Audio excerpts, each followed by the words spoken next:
নসুদা, তোমার ওই তিমি কপ্টারটাকে আমাদের এখানে নিয়ে এলে ভালো হয় না?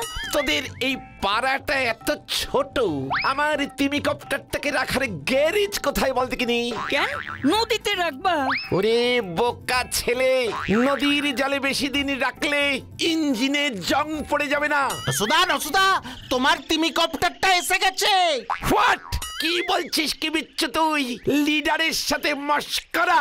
মোটো মস্করা করছি না আমরা। মাটুলদার কাছে সকালেই ফোন এসেছিল, কাল রাতে একটা তিমি মাছের আকৃতির জান নাকি আকাশ থেকে সমুদ্রে নেমে এসেছে, আর তারপর পরপর সব পেট্রোলের জাহাজগুলোকে ধ্বংস করেছে।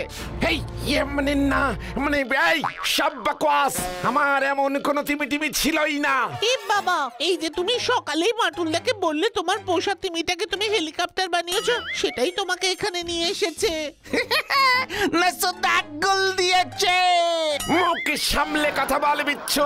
এই লিডারের নসু কখনো গুল দেয় না। কাল রাতে আমিও নিজের চোখে দেখেছি।